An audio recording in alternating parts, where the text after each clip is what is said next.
두 명의 승무원이 비행기가 이륙 준비를 하는 동안 서로 미소를 지으며 갤리에 서 있어요.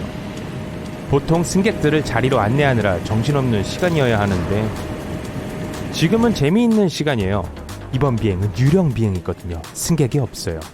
만약 이런 비행에서 승무원들이 무엇을 할까 궁금했다면 곧 알게 될 거예요. 각각 서빙 쟁반을 챙겼지만 음식을 준비하려는 게 아니에요. 각각 다른 통로로 향합니다. 통로 서핑 시간이에요. 엔진이 점화되고 비행기가 터미널에서 지정된 활주로 입구까지 이동합니다. 승무원들은 쟁반을 바닥에 놓고 그 위에 서 있어요. 좌석을 붙잡고 이륙을 기다립니다. 비행기가 빠르게 가속하자 웃음을 터뜨려요. 곧 비행기가 활주로를 떠납니다. 비행기가 공중에 떠오를 때 내부는 기울어져요. 잡고 있던 좌석을 놓으면 가속도가 붙어요. 통로를 따라 움직여요. 한 사람은 8열에서 넘어지고 다른 사람은 끝까지 갔어요. 개인 최고 기록이에요. 역시 승리는 달콤해요. 과장된 것처럼 들리지만 여행 포럼 쿼라의 안전 트레이너에 따르면 통로 서핑은 진짜라고 합니다. 겁이 많은 사람은 쟁반에 앉아서 미끄러지는 방법을 선택할 수도 있어요. 승무원들이 또 어떤 일을 할지 상상력이 자극되네요. 기내 한 바퀴 달리기, 통로에서 제주 넘기, 뛰기, 동료들과 함께 에어 시네마를 열 수도 있어요. 에어 디스코나 가라오케도요. 만약 여러분이 승무원이고 동료들과 파티를 하고 싶다면 좌석 화면에서 노래를 선택하고 안내 마이크를 잡으세요. 동료들이 기다리고 있어요. 여러분의 춤을 구경한 승객이 한 명도 없어요. 뭐든지 할 수 있어요. 제약이 없어요. 한 승무원이 빈 비행기 통로에서 노래를 부르는 모습이 바이럴 영상이 되었어요. 수백만 명이 이 독특한 영상을 시청했어요. 승객이 없는 게 아쉬울 정도였어요. 아마 훌륭한 오락거리가 됐을 거예요. 어떤 승무원들은 승객용 기내식을 먹었다고 합니다. 하지만 이런 행위를 인정하거나 적발되면 즉시 해고될 수 있어요. 서핑 신기록 보유자라고 해도요. 애초에 왜 유령 비행이 있는지 궁금하실 거예요. 다양한 이유가 있어요. 유럽에서는 승객이 탑승하지 않더라도 항공사들이 의무를 다하고 비행을 계속해야 해요. 미국에도 비슷한 법률이 있어요. 이륙과 착륙이 가능한 시간대가 있어요. 유럽위원회에는 사용하지 않으면 잃는다라는 규칙이 있어요. 항공사들이 최소한 80%의 시간을 지키지 않으면 경쟁사의 시간대를 빼앗길 위험이 있습니다. 항공기는 자동차처럼 공항에 밤새 방치할 수 없어요. 때로는 적재 준비를 하고 특정 위치로 돌아가야 해요. 어떤 경우에는 항공사들이 비행을 계속하면서 승객 대신 화물을 운송해요. 이러한 적극적인 사고방식은 일부 기업의 재무 상태에 도움이 됐어요. 유령 비행이라는 용어를 들으면 공포영화처럼 조금 더 무서운 걸 떠올릴 거예요. 그럴만도 해요. 실제로 기록된 유령 비행이 있었어요.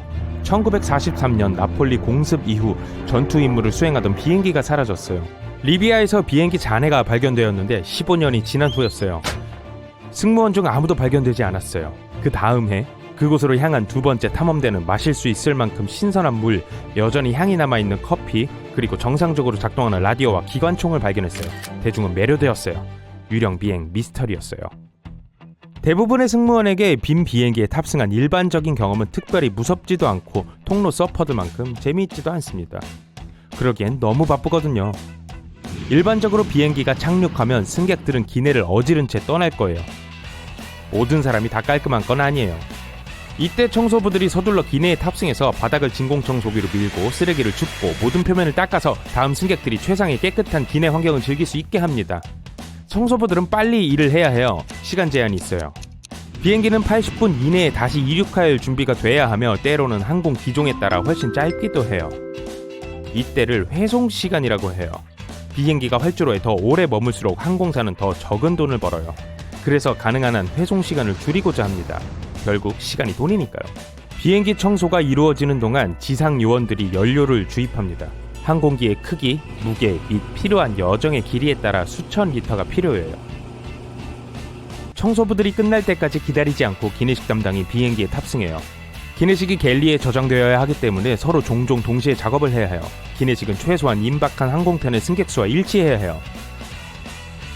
찢어진 좌석이나 거울을 수리하는 것과 같은 일은 좀 더 긴 경유까지 기다려야 해요. 조직적인 혼란이 계속되고 지상 요원들에 의해 짐칸이 비워지고 새로운 짐이 채워집니다. 좀 더 복잡한 작업 중 일부는 짐을 수화물 컨베이어 벨트로 옮기는 일일 거예요. 공간이 매우 좁아서 때로는 작업자가 몸을 낮게 웅크리고 일을 해야 해요.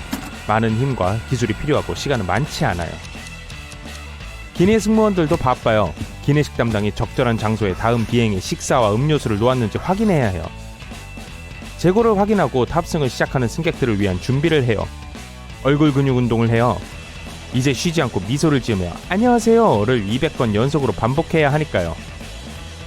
승무원들은 항상 친절하지만 승객들의 온갖 다양한 행동을 상대해야 하고 아무리 연륜 있는 승무원이라도 인내심의 한계를 느낄 수 있어요.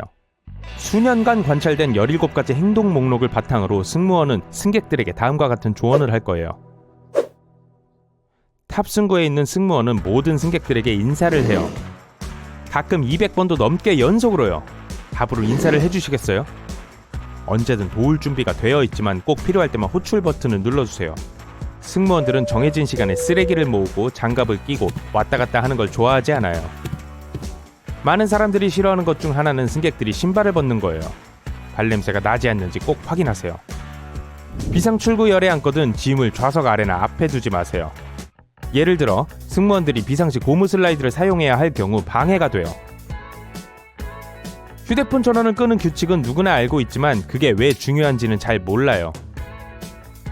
모든 승객이 휴대폰을 켠다고 가정해볼게요.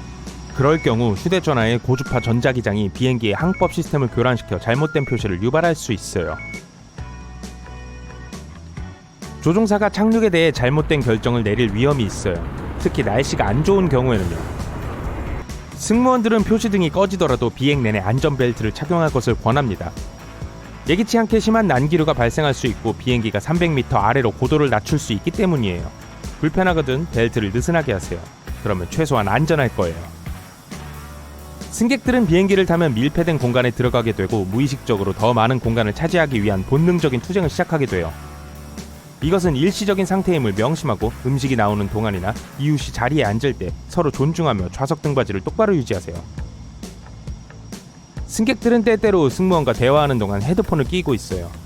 승무원들은 승객에게 간식을 원하냐고 물을 수 있는데 답변으로 멍한 시선이 돌아올 수 있어요. 헤드폰을 좀 벗어주세요. 모든 비행기에서 일어나는 일은 이륙하려고 할 때 꼭 누군가 화장실에 가고 싶어 한다는 거예요. 타이밍을 잘 잡아야죠. 비행기가 활주로를 전속력으로 돌진할 때는 안 돼요. 위험할 수 있으니까 이륙이 끝날 때까지 기다려주세요. 피곤한 일이지만 다행히도 승무원들은 인내심이 많고 친절하고 좋은 사람들이에요.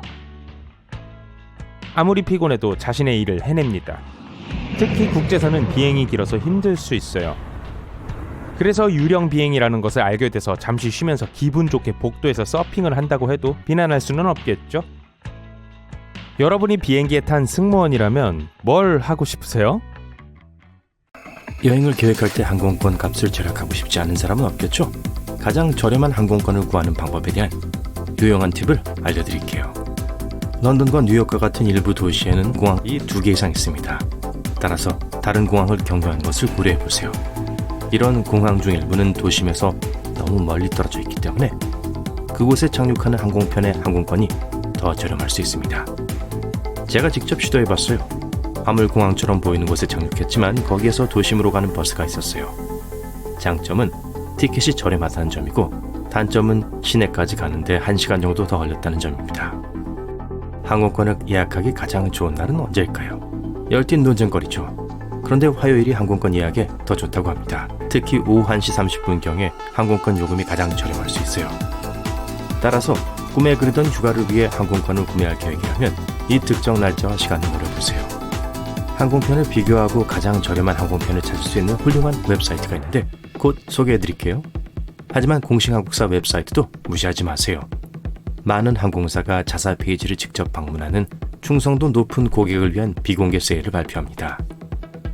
일정상 출발 시간을 조정할 수 있다면 그렇게 하세요.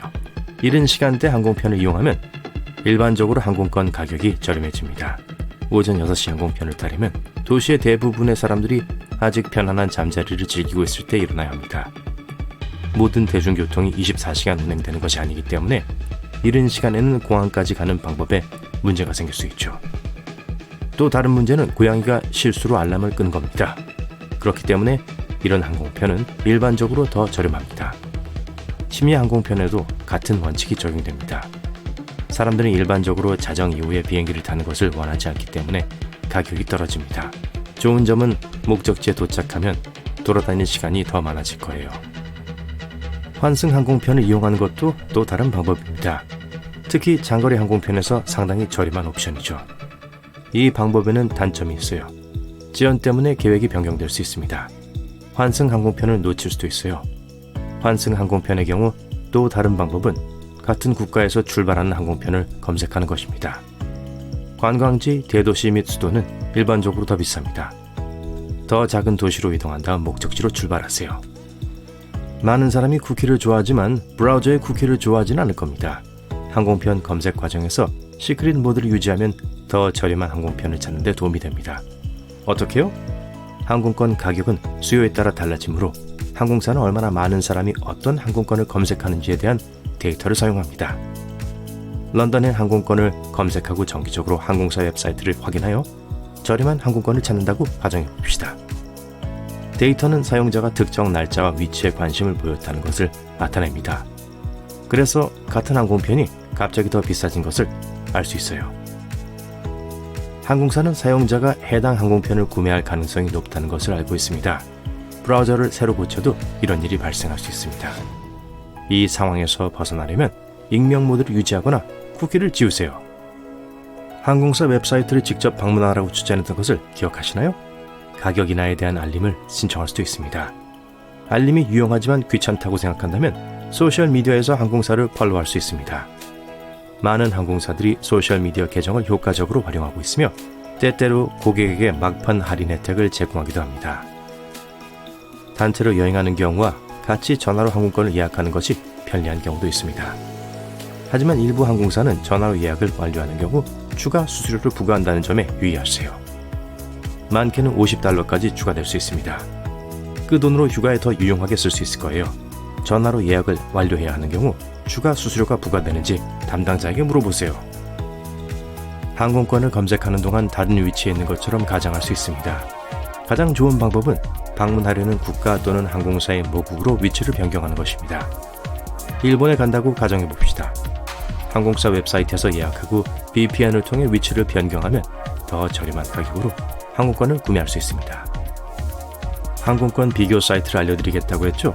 이런 웹사이트는 여러 항공사와 옵션에서 가장 저렴한 요금을 제공하는 보석 같은 사이트입니다. 고려하지 않은 대체 노선을 추천하기도 합니다. 다시 한번 강조하지만 확인 버튼을 클릭하기 전에 몇 초간 시간을 내어 항공사 웹사이트를 확인하세요. 직접 예약하여 중개 수수료를 줄이는 것이 더 현명한 선택이 될 수 있습니다. 또 다른 잠재적 이점은 신뢰할 수 있는 고객 서비스입니다. 일부 항공사의 경우 제3자를 통해 예약하면 이 과정이 엉망진창으로 꼬이게 됩니다. 전체 좌석을 차지할 수 있는 전략을 알려드리겠습니다. 절친과 함께 여행한다고 상상해보세요. 한 명은 창가 좌석을 예약하고 다른 한 명은 통로 좌석을 예약해야 합니다. 다른 승객은 가운데 좌석을 피하고 다른 좌석을 예약할 가능성이 높습니다. 하지만 이 방법이 항상 효과가 있는 건 아니에요. 비행기가 만석인 경우 운이 나쁜 사람이 승객 사이에 끼어있을 수도 있습니다. 중간 좌석을 예약한 사람이 있다면 언제든지 통로 또는 창가 좌석을 양보하고 친구와 함께 앉을 수 있습니다. 두 번째 옵션은 13열 좌석을 예약하는 것입니다. 13열은 미신적으로 불운한 자리로 여겨져 좋은 평판을 얻지 못합니다. 이 특정 번호의 좌석을 예약하는 사람은 아무도 없을 가능성이 높아요. 이건 최고의 가격을 얻기 위해 노력하는 여러분을 위한 선물이에요. 수고하셨습니다. 공항에 도착했습니다. 게이트가 열리기를 기다리는 동안 좋아하는 프로그램을 시청하고 있습니다. 짠! 1시간 동안의 무료 공항 와이파이가 끝났어요. 2배로 늘릴 수 있는 방법이 있습니다. 장치에서 시간을 뒤로 돌리세요. 시간대를 1시간 뒤로 변경하면 시스템이 이를 인식하지 못하고 1시간 더 사용할 수 있습니다. 14번째 요점은 안전에 관한 것입니다. 비행기가 이륙하기 전에 승무원에게 알리지 않고 좌석을 바꾸면 안 된다는 사실을 알고 계셨나요? 이 규정은 옆 사람이 아닌 다른 열에 있는 사람과 좌석을 바꾸는 경우에 적용됩니다. 이로 인해 비행기가 비상 착륙할 수 있습니다. 그 이유는 무게와 무게가 분산되는 방식과 관련이 있습니다. 모든 비행기에는 이륙 중량 제한이 있습니다. 이 무게에는 연료, 수화물, 승객 등이 포함됩니다. 승무원은 잠재적인 무게 분포를 주의 깊게 살펴봅니다. 승무원에게 묻지 않고 일부 좌석을 이동하면 비행기의 불균형을 초래할 수 있습니다. 승무원에게 좌석을 바꾸고 싶다고 요청하면 이륙 후에 좌석을 바꿀 수 있습니다. 기내에서는 사람들이 항상 일어나고 움직이기 때문에 자리를 전혀 바꿀 수 없는 것은 아니지만 확인 없이 자리를 옮기는 것은 위험할 수 있습니다. 재밌는 사실이 있어요. 블랙박스는 이름처럼 검은색이 아닙니다. 밝은 주황색이죠. 비행 데이터 기록 장치가 공식 명칭이며 사고 발생 시 구조대가 쉽게 발견할 수 있도록 주황색으로 되어 있습니다. 기내에서 가장 더러운 곳이 어디라고 생각하세요? 화장실도 아니고 좌석 손잡이도 아니고 테이블 트레이. 자, 오셨군요. 장시간 비행 또는 더 심하게는 연이은 비행을 앞두고 스트레스가 쌓이실 거예요. 하지만 걱정하지 마세요. 경험 많은 여행자들이 알려주는 몇 가지 요령과 비법을 통해 보다 쉽고 편안한 여행이 될 수 있도록 도와드릴 테니까요. 먼저 사실대로 말해보세요. 혹시 오버패커인가요? 그렇다면 제가 해결책을 알려드릴게요.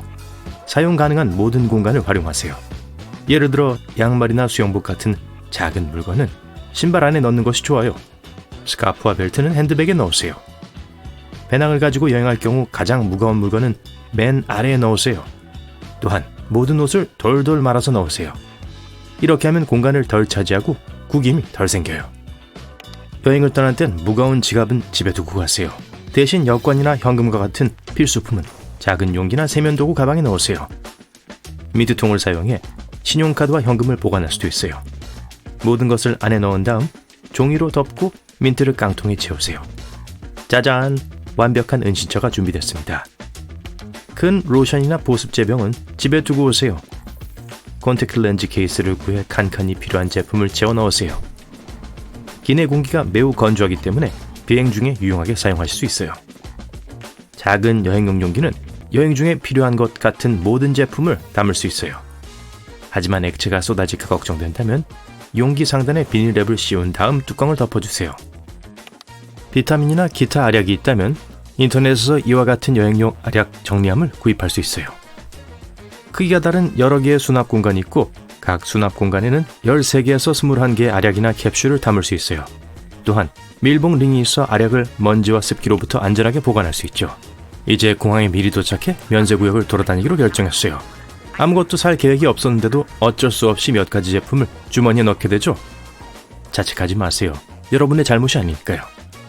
많은 공항이 편안하고 안락한 느낌을 주는 특별한 방식으로 설계되어 있어요. 네, 커다란 창문, 풍부한 조명, 안마의자, 편안한 좌석 공간 등이 그 예예요. 그리고 통계적으로 차분한 승객은 소매점, 면세점, 음식점에서 돈을 쓸 확률이 10% 더 높아요. 공항이 돈을 쓰도록 유도하는 또 다른 방법은 보안 검색 후 바로 반짝이는 면세점을 지나가게 하는 거예요. 하지만 가장 신기한 점은 면세점을 통과하는 통로가 보통 왼쪽으로 휘어져 있다는 거예요. 그 이유는 대부분의 사람들이 오른손잡이이기 때문이에요. 즉, 오른팔로 짐을 끌기 때문에 매장을 통과할 때 오른쪽을 볼 확률이 높다는 뜻이죠. 그리고 면세구역을 왼쪽으로 돌리면 승객이 가장 많이 보는 오른쪽에 더 많은 공간이 남아요. 그런데 면세점이 시내 상점보다 저렴하다는 평판이 있지만 항상 그런 건 아니에요. 예를 들어 과자, 음료, 향수는 공항이 더 비쌀 가능성이 높아요. 또한 환승 항공편이 있는 경우 면세점에서 구입하는 물품에 주의하세요. 일부 공항에서는 면세점에서 구입한 100g 이상의 액체류는 밀폐된 봉투에 담겨 있더라도 경유지까지 반입이 허용되지 않아요. 비행 2시간 전에 공항에 도착할 필요는 없어요. 물론 교통이 매우 혼잡해서 2시간 정도 충분하지 않을 수 있는 거대한 교통 허브도 있죠. 하지만 대부분의 경우 이 권장사항은 쇼핑, 식사 및 음료에 더 많은 돈을 쓰도록 하기 위한 기발한 계획일 뿐이에요. 보안 검색과 여권 심사를 모두 통과하고 나면 황금 시간이 주어집니다. 커피와 샌드위치를 사거나 읽을 책을 사거나 새 향수에 거액을 지출하는 등 지갑을 열 가능성이 가장 높은 60분이죠. 생수 같은 걸 공항에서 사면 금방 돈이 바닥날지도 몰라요. 모든 여행자가 알아야 할 한 가지 사실은 대부분의 공항에서 물을 무료로 제공한다는 거예요. 빈 물병을 가지고 보안 검색대를 통과한 후 물 보충 스테이션을 찾으세요. 이런 곳은 보통 화장실 근처에 있어요. 최신식 리필 스테이션을 찾을 수 없더라도 최소한 분수대 정도는 있을 거예요. 되도록이면 공항에서 현금으로 환전하지 마세요. 좋은 환율을 받을 수 없기 때문이죠. 미리 환전한 것을 잊어버렸다면 온라인으로 주문하고 공항에서 수령할 수 있어요. 일부 서비스는 주문 몇 시간 전에만 통지하면 돼요. 또는 최종 목적지에서 현금 인출기를 이용해 현금을 인출하는 게 더 좋을 수도 있어요. 스트레스 없는 여행을 위해 고급 여행 가방에 투자하세요. 이렇게 하면 지퍼가 고장나지 않고 다른 사람의 짐 사이에 짐이 흩어지는 일도 없을 거예요. 가장 좋은 방법은 가벼운 여행 가방을 구입하는 거예요. 여행하는 동안 짐이 더 무겁기를 원하지는 않으시잖아요. 그리고 바퀴가 달려있으면 여행 가방을 훨씬 쉽게 이동할 수 있어요. 할 수 있다면 수화물을 위탁하기 전에 전자 추적 장치를 가방에 넣으세요. 여행 중에 가방을 추적하는데 도움이 될 거예요. 꼭 비싼 제품일 필요는 없어요. 합리적인 가격에 구입할 수 있어요. 이제 아주 중요한 팁을 알려드릴게요. 공항에 가기 전에 가방에 넣은 모든 짐을 사진으로 찍어두세요. 그러면 수화물을 분실했을 때 항공사나 보험사의 분실물을 보여줌으로써 보험금을 청구할 수 있어요. 이렇게 하면 물건에 대한 보상을 받을 가능성이 높아져요. 탑승권 4분을 인쇄해서 여행 가방 안에 넣어두는 것도 좋은 방법이에요. 이렇게 하면 여행 가방을 분실했을 때 공항 직원이 쉽게 식별할 수 있죠. 콘택트 렌즈를 착용하는 경우 비행기에 탑승하기 전에 렌즈를 빼세요. 기내의 건조한 공기는 눈을 건조하게 하고 콘택트 렌즈를 매우 불편하게 만들 수 있어요. 아야, 새로운 나라의 공항에 도착하면 새로운 음식을 먹어보고 싶거나 기내에서 먹기 위해 특이한 간식을 사고 싶은 유혹을 느낄 수 있어요. 그러지 마세요. 비행 전에 익숙하지 않은 음식을 먹으면 비행기 화장실에서 예정보다 더 많은 시간을 보내게 될 수 있어요. 무슨 말인지 아시겠죠? 내 여권 어딨어? 아, 여기 있네? 휴, 잠깐, 내가 신용카드를 가게에 두고 왔나? 아니, 여기 있네. 익숙한 이야기인가요? 복잡한 공항을 헤매면서 서류와 카드를 잃어버릴까봐 걱정된다면 이런 멀티포켓 넥 지갑을 준비해보세요. 길이 조절이 가능한 넥 스트랩이 있고 여권, 카드, 현금, 열쇠까지 수납할 수 있는 충분한 공간이 있어요. 가족과 함께 여행하는 경우 대형 가족 여행용 지갑을 구입하세요. 모든 서류와 여행 중 가장 필요한 소지품을 넣을 수 있을 만큼 넉넉한 사이즈의 여행용 지갑을 찾을 수 있어요. 또한 여러 개의 수납 공간으로 나뉘어 있다면 일부 제품에는 이런 기능이 있어요. 신용카드를 어느 수납 공간에 넣었는지 기억하는 데 시간을 낭비할 필요가 없어요. 그리고 보너스 사실, 탑승권에서 SSSS 또는 S 문자가 보이면 추가 보안 검색을 받을 수 있으니 준비하세요. 이 글자 대신 바둑판 무늬가 있을 수도 있습니다. 어쨌든 이러한 표시가 있는 경우 기내 수화물도 정밀 검사를 받을 수 있어요. 2차 검색 대상자로 선정된 이유는 뭘까요? 편도 예약 또는 항공권 현금 결제 여부가 기준 중 일부예요. 어떤 경우에는 완전히 무작위로 선택되기도 합니다. 안녕하세요. 저는 터커예요. 저와 집사는 항상 여행을 합니다. 그래서 오늘은 여러분과 공유하고 싶은 많은 반려동물 비행기 여행 팁을 모았어요. 저는 개지만 제 집사는 항상 제 여행 가방을 챙깁니다. 거기에는 건강진단서와 의료기록 그리고 집사의 모든 연락처가 포함되어 있어요. 이것은 모두 손이 쉽게 닿는 주머니에 두어서 필요하다면 공항 직원에게 보여줄 수 있어요. 우리는 항상 음식과 그릇, 모든 털 손질 도구와 제품을 가지고 있는지 확인해요.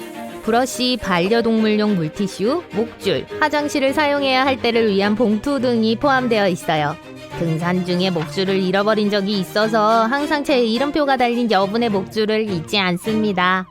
더 긴 여행을 갈 때는 항상 제가 가장 좋아하는 장난감과 담요를 가지고 가요. 방문하는 새로운 장소에서 저를 차분하게 해주고 위로해줘요. 집사는 항상 강아지 친화적인 식당과 명소의 목록을 가지고 옵니다. 저는 항상 여행하기 전에 여행 일정을 알고 싶어요. 그렇지 않으면 좀 까다로워져요. 항공사들은 각 비행마다 제한된 수의 반려동물만 허용하기 때문에 집사는 항상 일찍 예약합니다. 일부 항공사들이 준비하는데 몇 달이 걸릴 수 있는 요구사항을 가지고 있기 때문이에요. 저는 레브라도이기 때문에 대부분의 항공사에서 비행하는데 아무런 제한이 없습니다. 하지만 일부 고양이와 개품종은 좀 더 민감하기 때문에 비행기에 탑승할 수 없어요. 버스턴 테리어, 복서, 불독과 같은 일부 코가 납작한 품종은 호흡기 질환에 걸리기 쉽기 때문에 화물칸에서 여행할 수 없습니다. 하지만 사이즈 요구사항에 맞는다면 주인과 함께 여행할 수도 있어요. 제가 비행기에 타고 있는 집사와 떨어져 있을 가능성이 높기 때문에 대부분의 항공사에서 승인한 특별한 상자를 준비해야 했어요. 서고, 앉고, 돌아설 수 있을 정도로 충분히 큽니다. 기내에서 너무 긴장할 경우를 대비해 흡수성 침구도 함께 넣어놨어요. 만약 여러분의 강아지가 전에 상자를 타고 여행해 본 적이 없다면 미리 사서 새로운 환경에 적응하도록 하세요. 적절한 훈련을 받으면 개집에서 지내는 것을 즐길 수도 있거든요. 그곳을 우리가 놀 수 있는 안전하고 편안한 장소로 볼 거예요. 가장 쉬운 방법은 비행일까지 몇 주 전부터 개집에서 먹이를 주는 거예요. 그 안에 편안한 침대와 좋아하는 장난감을 추가하는 것도 우리가 아주 좋아하는 일이에요. 비행기가 경유할 경우 중간중간 간식이 필요할 때를 대비해 항상 제가 즐길 수 있도록 건사료를 조금 챙겨둡니다. 항공사 직원이 친절하게 도와줄 거예요. 저와 집사는 제가 목이 마를 때를 대비해서 이 멋진 요령을 생각해냈어요. 전날 밤에 물그릇에 물을 담아 얼립니다. 이렇게 하면 적재 중에 흘리지 않고 목이 마를 때쯤 녹을 거예요. 집사는 항상 제 상자 문이 닫혀 있는지 확인하지만 잠그지 않아서 항공사 사람들이 비상 상황에 대비하여 문을 열 수 있도록 합니다. 제 상자에는 저를 식별하는 방법으로 가득 차 있어요. 곳곳에 살아있는 동물이라고 적혀 있고 주인의 이름과 휴대전화, 목적지 전화번호도 있어요. 제가 길을 잃을지도 모르니까 멋진 사진을 상자에 붙였어요. 덕분에 나를 어디로 돌려보내야 하는지 그리고 집사와 연락하는 방법을 알 수 있죠. 제가 절반은 사이보그라고 말했나요? 자랑하고 싶지는 않지만 집사는 제게 마이크로칩을 달았어요. 제가 길을 잃었을 때 유용하게 쓰일 수도 있어요. 건강 기록과 집사에게 연락하는 방법 등 모든 정보가 들어 있습니다. 대부분의 공항과 수의사 사무실에는 그것을 스캔할 수 있는 특별한 도구가 있어요.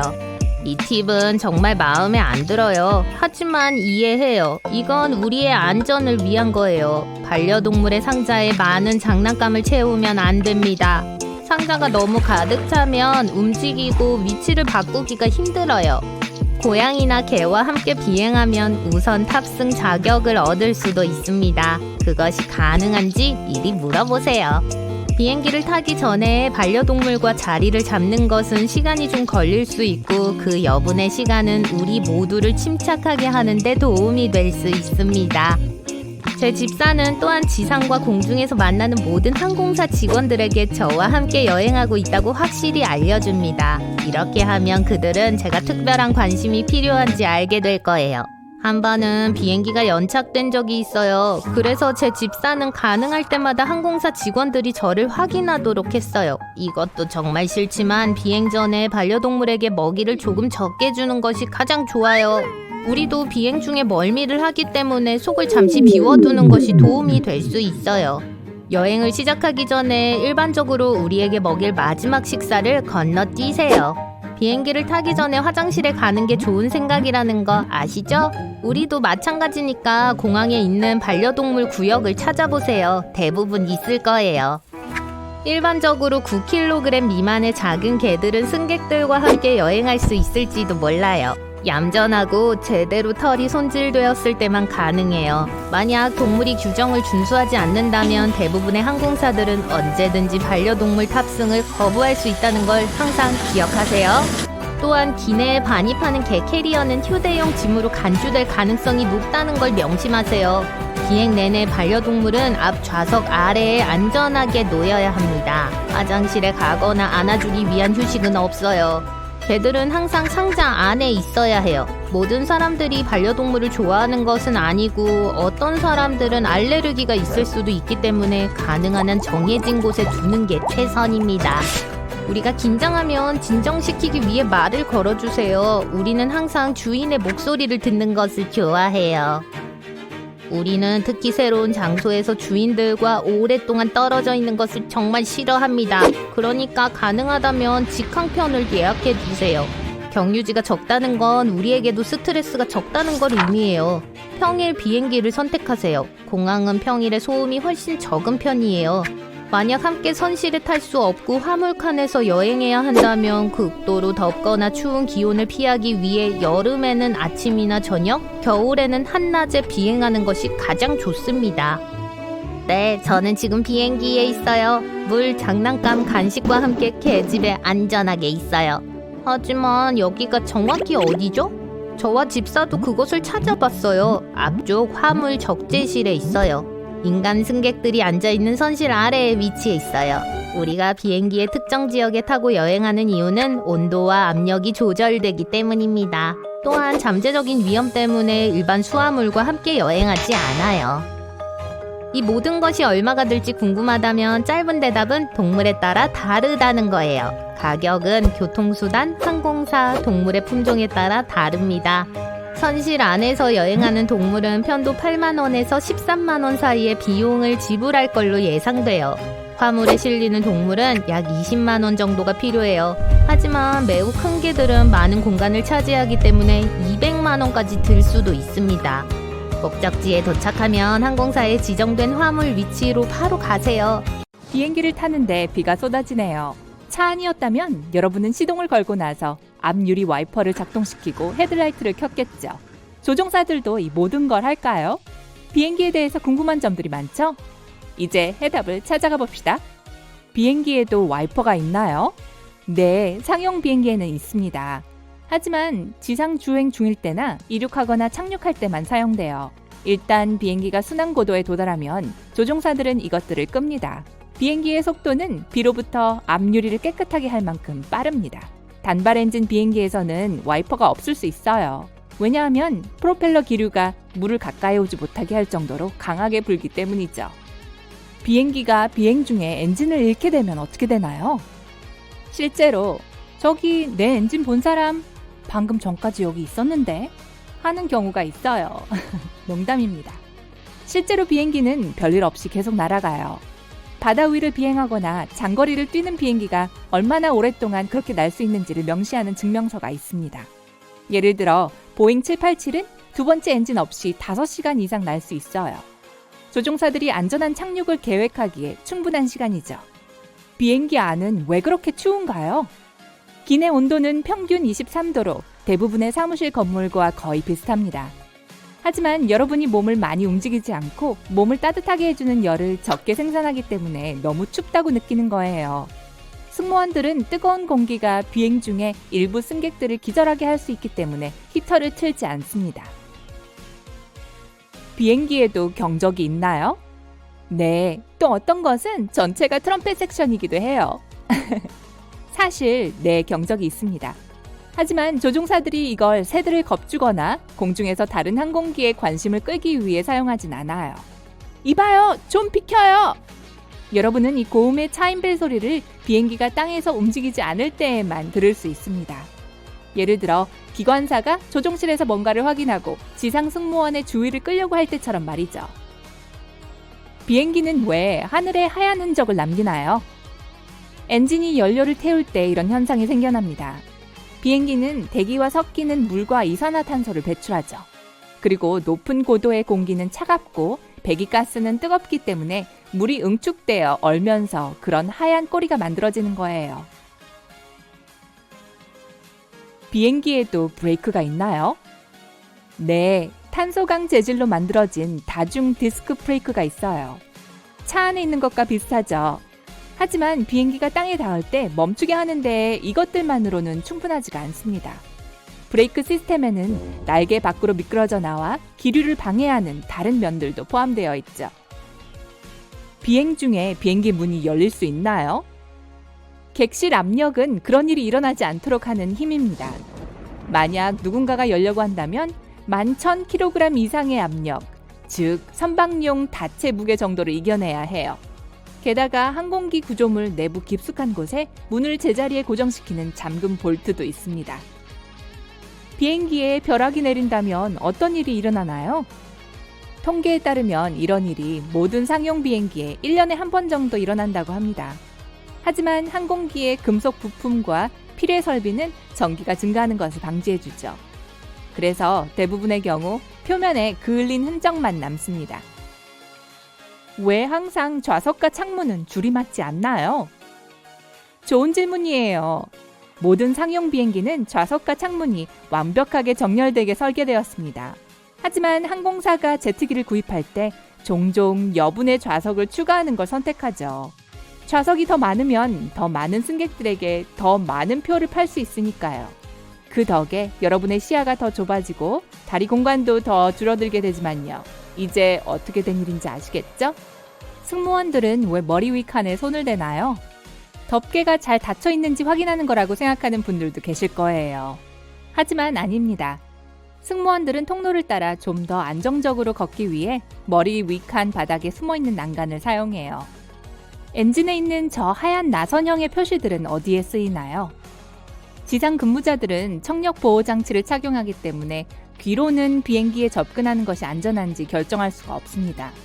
그 대신 제트 엔진에서 움직이는 소용돌이가 보이면 그곳으로 접근하지 말라는 메시지로 이해하죠. 비행기 창문에는 왜 구멍이 있나요? 이 창문들은 실제로는 3개의 플렉시 글라스로 되어 있습니다. 작은 구멍은 가운데 글라스에 있고요. 이것이 기체 내부와 외부의 엄청난 압력 차이를 조절하는 데 도움을 주어서 외부 창이 하중을 견뎌낼 수 있는 거예요. 만약 외부 창이 우연히 깨지더라도 구멍이 있는 가운데 창문으로도 온전히 있기에 충분합니다. 또한 그 구멍은 창문에 김이 서리지 않게 해줍니다. 날개에 고리가 왜 있나요? 물에 비상 착륙을 할 경우 승객들은 일부 비상구를 이용하기 위해 미끄러운 날개를 밟고 올라가야 합니다. 그때 승무원들이 밧줄의 한쪽 끝은 문틀에 고정시키고 다른 한쪽 끝은 그 고리를 통해 날개에 고정시킬 거예요. 또 다른 밧줄은 두 번째 구멍에 고정해서 승객들을 날개에서 팽창된 슬라이드로 안전하게 유도해 줄 겁니다. 날개에는 왜 다른 색깔의 빛이 있나요? 크리스마스를 위한 거죠. 농담이에요. 왼쪽 날개 끝에 있는 빨간 불빛, 오른쪽에 초록 불빛, 그리고 꼬리에 있는 흰 불빛은 비행기의 내비게이션 불빛입니다. 이 불빛들이 다른 조종사들에게 비행기의 위치와 이동 방향을 알려주는 거예요. 다가오는지 멀어지는지를 말이죠. 비행기에도 시동 거는 열쇠가 있나요? 시동 거는 열쇠는 주로 보안 수단이기 때문에 대부분의 상용 비행기에는 이런 열쇠가 필요 없습니다. 24시간 감시하에 경납고 안에 잠겨 있어요. 엔진의 시동을 걸기 위해선 조종사가 버튼과 스위치를 돌리기만 하면 됩니다. 하지만 세스나와 같은 소형 전용기는 엔진의 시동을 걸 수 있는 열쇠가 있고 심지어 문도 잠글 수 있습니다. 창문 위에 있는 삼각형은 뭐죠? 검은색 혹은 빨간색의 이 스티커들은 승무원들이 날개에 움직이는 부분을 확인하고 싶을 때 어느 창문을 내다보는 것이 가장 좋은지 알려줍니다. 만약 비행 중에 멀미가 난다면 좀 더 편안한 여행을 위해 삼각형 사이에 있는 자리를 선택하세요. 비행기에서 더 많은 공간을 확보할 수 있는 방법은요? 운 좋게 통로 좌석을 얻었다면 통로에서 가장 가까운 팔걸이 아래 경첩 근처에 마법의 버튼이 있을 겁니다. 누르면 팔걸이가 좌석 뒤쪽까지 올라갈 거예요. 왜 대부분의 비행기는 흰색인가요? 이 색은 다른 색보다 태양을 더 잘 반사하기 때문에 비행기를 시원하게 유지하는 데 도움이 됩니다. 또한 표면이 흰색일 때 균열, 움푹 들어간 곳, 누설 및 기타 결함을 발견하기가 훨씬 쉬워요. 그리고 페인트를 칠하면 비행기가 545kg 더 무거워져서 더 많은 연료를 태우게 됩니다. 항공사들은 페인트 칠하지 않음으로써 비용을 절약하죠. 비행기에는 왜 승객을 위한 낙하산이 없나요? 페인트처럼 낙하산도 3,600kg 정도의 추가 무게를 더할 것입니다. 게다가 스카이다이버들은 슈트를 다루는 법을 배우기 위해 적어도 4시간의 훈련을 거쳐야 해요. 마지막으로 11,000m 상공에 있는 비행기에서 뛰어내리는 것은 안전하지 않습니다. 그 고도의 온도는 북극보다 더 춥기 때문이죠. 영하 54도예요. 더울 때는 비행기가 왜 날지 못하나요? 뜨거운 공기 중에 있는 분자들은 훨씬 더 많이 퍼져 있습니다. 비행기를 띄우기 위해서는 밀도가 높은 공기가 필요해요. 그래서 기온이 올라갈수록 비행기가 이륙하기가 더 어려워지는 거죠. 게다가 찌는 듯한 날씨는 내부 기계를 과열시키거나 심지어 일부 부품을 녹일 수도 있습니다. 그래서 밖이 40도가 되면 비행이 지연될 수 있는 거예요. 비행기 창문은 왜 둥근가요? 최초의 상용 비행기는 사각형 창문을 갖고 있었습니다. 얼마 후 더 높은 고도로 비행하기 시작하면서 기내에도 압력이 더 많이 가해졌는데요. 잦은 가압과 감압 때문에 창문이 변형되고 심지어 모서리가 있는 창문은 깨지기도 했습니다. 그래서 창문들은 압력을 훨씬 더 잘 견디는 둥근 모양으로 교체됐죠. 산소 마스크는 어떻게 작동되나요? 아주 잘 작동돼요. 순환 고도에서 실내가 감압되면 산소가 손실됩니다. 마스크는 산소를 제공하지만 단 15분 동안만이에요. 하지만 괜찮습니다. 그 정도면 조종사가 공기 중에 산소가 더 많이 있고 사람들이 정상적으로 숨 쉴 수 있는 3,000m 이하로 내려갈 수 있을 만큼 충분히 긴 시간이에요. 난기류의 원인은 무엇인가요? 여러분의 여행은 3가지 주요 원인 때문에 험난해집니다. 폭풍, 산, 그리고 제트 기류죠. 바다와 마찬가지로 공기는 산을 만나면 기류를 일으킵니다. 그리고 가끔 비행기에 영향을 미치는 강한 기류가 되어 오를 일리노이주의 한 정비사가 사고가 난 차량을 견인하기 위해 출동했어요. 거꾸로 뒤집힌 포드 레인저에 다가갔을 때 갑자기 영감에 사로잡혔어요. 대부분의 사람들은 망가진 차만 봤겠지만 이 남자는 완전히 새로운 종류의 차를 봤죠. 그리고 나서 포드 레인저와 포드 F150 2대의 소형 트럭을 갖고 갔어요. 그렇게 이상한 새 차를 만드는데 6개월을 보냈어요. 이 차 2대는 합쳐져서 한 대만 있는 것 같은 착시를 일으켰어요. 승객들을 위한 충분한 공간이 있었고 심지어 도로를 따라 운전하는 것도 법적으로 승인되었어요. 맨 위에 있는 4개의 바퀴가 도로 위의 바퀴와 나란히 자체적으로 회전하는 상황에서 그는 운전하는 곳마다 혼란을 일으켰죠. 네, 완벽하게 주차해놔도 꽤 이상해 보였어요. 채소 섭취의 중요성은 많은 도매 회사들이 잠재적인 구매자들에게 전달하려고 하는 것이죠. 영국의 버즈아이라고 불리는 한 회사는 그걸 다음 단계로 끌어올렸어요. 그리고는 자신들의 제품을 홍보하기 위해 완두콩 모양의 차를 만들었죠. 오프로드 고카트의 차대 위에 만들어졌고 폭스바겐 비틀의 부품을 많이 쓰고 있어요. 장난감 같아 보이지만 사실 아니에요. 작은 혼다 엔진이 장착된 이 작은 부릉부릉거리는 초록색 완두콩은 시속 100km의 속도에 도달할 수 있어요. 안타깝게도 유일한 목적이 광고여서 도로 어디에서도 볼 순 없을 거예요. 하지만 그 광고로부터 많은 명성을 얻었죠. 소문에 의하면 많은 사람들이 이 이상한 차를 어떻게 하면 살 수 있는지에 대해서도 문의했다고 해요. 1964년 미니모크라고 불리는 작고 가벼운 지프가 미국에서 디자인됐어요. 영국의 지형에 잘 맞을 거라는 믿음으로 영국에 그걸 제공했죠. 그럼에도 불구하고 그 차는 낮은 지상고 때문에 거절당했고 열려있는 사이드 도어가 영국 날씨에 적합하지 않았어요. 후에 따뜻한 기후의 포르투갈과 호주에 제공되었어요. 이 차는 관광용으로 사용할 수 있고 쉽게 여행할 수 있는 방법이 될 수 있다는 아이디어였어요. 하지만 사륜구동 같은 재미있는 활동을 위한 다른 용도가 없어서 인기를 잃었죠.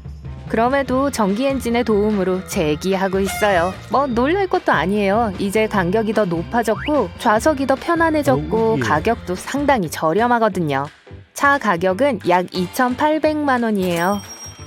20세기 초에 차들이 거리를 지배하기 시작했어요. 그중 일부는 증기로 작동되었는데 엄청 시끄러웠어요.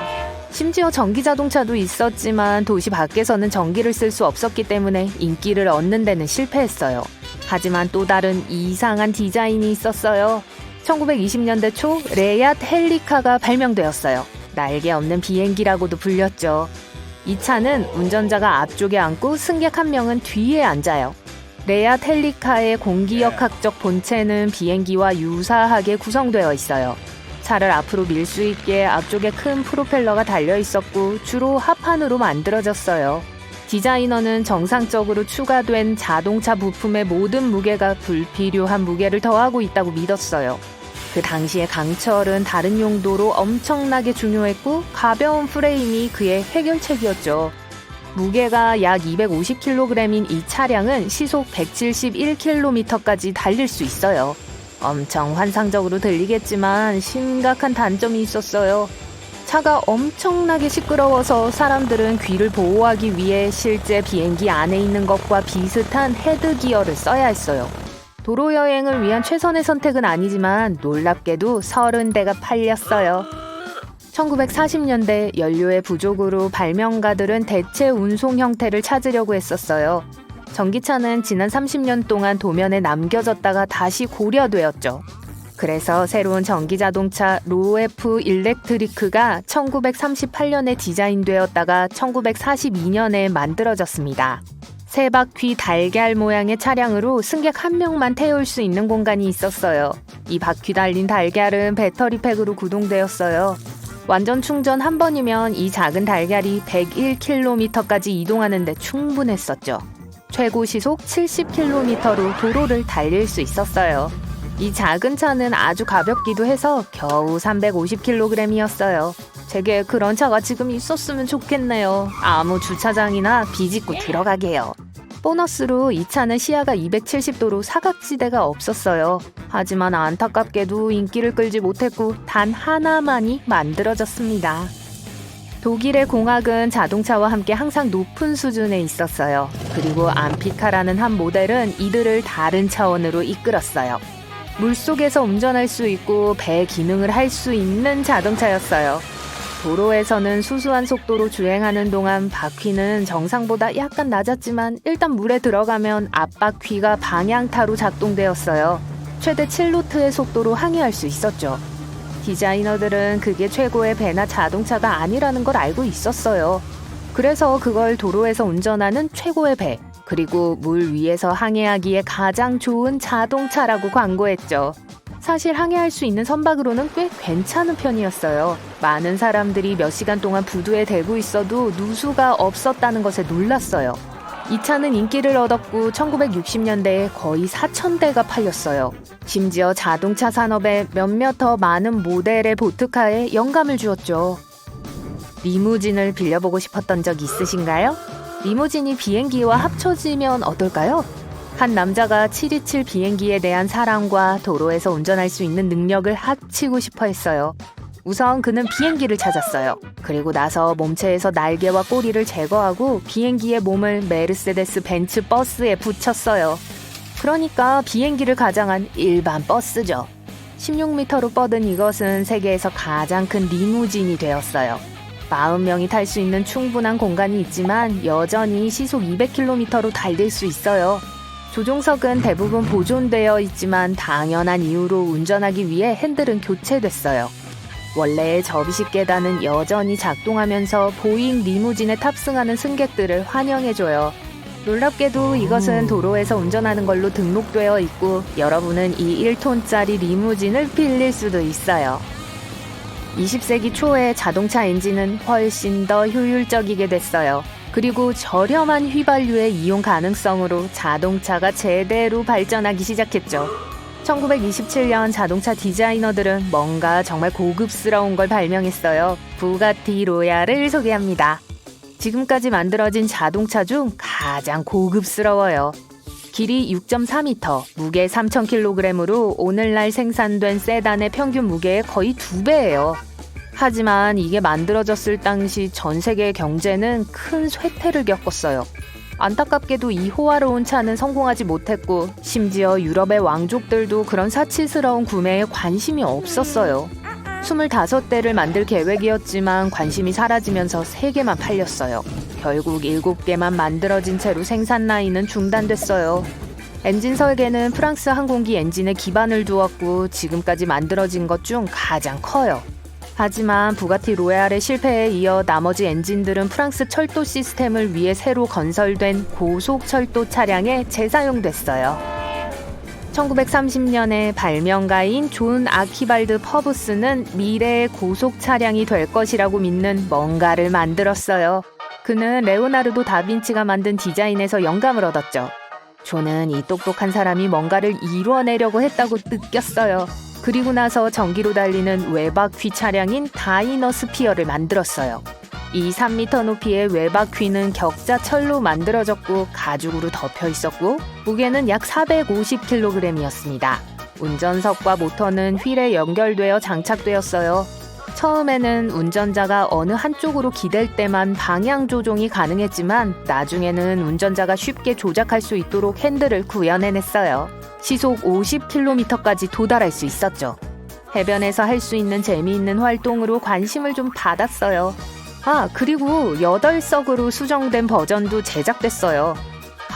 날개 옆에 앉아있을 때 비행기 창문에서 볼 수 있는 작은 노란색 고리는 비상 착륙 시 도움을 주기 위해 있어요. 공기 주입식 슬라이드는 비행기 앞부분과 뒷부분에 있는 비상 출구에서만 전개될 수 있어요. 중간에 있는 승객들은 날개로 바로 나가서 거기서 지상으로 가야 할 거예요. 하지만 비행기 날개에서 뛰어내리는 것은 너무 높아서 안전하지 않아요. 그래서 이때 이 작은 노란 고리가 유용하게 되죠. 승무원들은 승객들이 붙잡을 수 있도록 문과 고리를 통해 밧줄을 묶어요. 이렇게 하면 모두 부상 없이 안전하게 지상에 도착할 수 있어요. 비행기 담요 아래서 아늑하게 있는 걸 피하도록 하세요. 어떤 항공사들은 한 달에 한 번 정도만 세탁을 해요. 개인 여행용 담요, 스카프 또는 자켓을 사용하는 게 좋아요. 그리고 비행기 안에서 걸을 때는 항상 신발을 신는 걸 기억하세요. 그 바닥의 카펫은 비행하는 동안 완벽하게 닦을 수도 또 닦이지도 않을 거예요. 승무원이 하기엔 너무 많은 시간과 노력이 들어요. 비행기에서 가장 더러운 곳은 화장실이 아니라 트레이 테이블이에요. 기내 화장실 손잡이보다 8배나 많은 박테리아가 있어요. 응급 상황일 경우 산소 마스크에는 약 15분 동안만 지속될 수 있는 충분한 공기 흐름을 갖고 있어요. 다행히도 이건 비행기가 적절한 착륙 장소를 찾거나 최소한 사람들이 산소 마스크가 더 이상 필요하지 않을 고도까지 내려가는데 딱 필요한 시간이에요. 여러분은 이착륙하기 전에 왜 좌석을 올리고 트레이 테이블을 닫으라는 요청을 받는지 궁금해했을 수도 있지만 이건 여러분의 안전을 위한 거예요. 눕혀진 좌석은 편안하지만 뒷좌석의 승객들이 자리에서 벗어나는 걸 더 어렵게 만드는데 이건 비상시에 아주 결정적이죠. 내려진 트레이 테이블도 마찬가지예요. 다만 이번에는 무슨 일이 있을 때 빨리 일어설 수 없는 사람이 여러분이 되는 거죠. 게다가 트레이 테이블은 비상 착륙 시 여러분이 안전한 자세를 잡지 못하게 해요. 이건 좌석에서 몸을 구부리고 무릎 사이에 머리를 넣고 손으로 뒤통수를 덮는 자세예요. 트레이 테이블이 내려있는 동안 이렇게 하는 걸 상상해보세요. 기내를 둘러보면 비행기의 중앙 부분 주위에 검은색 또는 빨간색 작은 삼각형이 보일 거예요. 이 스티커들은 승무원들이 비행기의 날개가 어디 있는지 알게 해줘서 밖에 무슨 일이 잘못되었을 때 바로 맞는 창밖을 내다보고 확인할 수 있게 해주죠.